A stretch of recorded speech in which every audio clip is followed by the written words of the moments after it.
Hi everyone welcome back to my YouTube channel.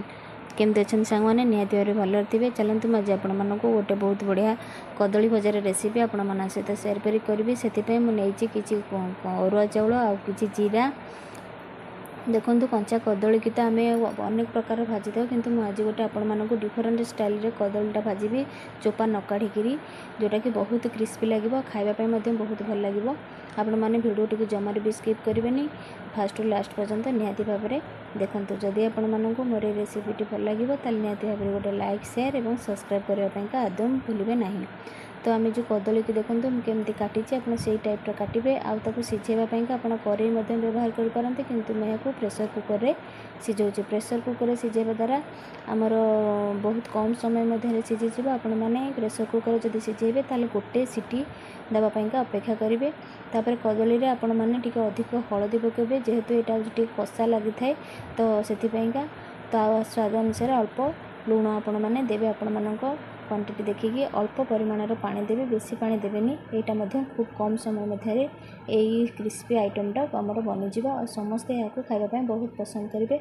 आपण मैंने निहाती थे एमती कदली काटिकी चोपा लगे काटिक भाजिकी खावाई चेष्टा करूँ। देखो मोर गोटे हुइसिल केमती कदलीटा मोर पूरा परफेक्ट सिझी जाइए।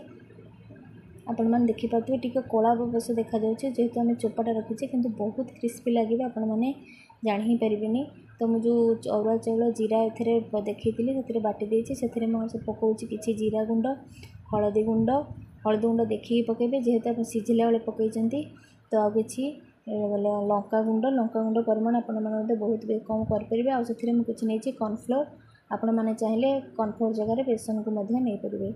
आ स्वाद अनुसार लुणर परिमाणटा आप सिझिला बेले पकई तो आपण मैंने देखिक लुणटा को पकेबे। तो ये सबको आपण मैंने भलक गोटे चामच साहाय्य भलक मिसईदेवे जहाँफल कि बेटरटा आमर बहुत सुंदर मिसीज। ये रेसिपीटी आपण मैंने निहाती भाव में घर ट्राए करूँ। देखो मुझे काढ़ी गोटे थाली रखी जेहेतु ठंडा होगला आम ताकू भाजवा।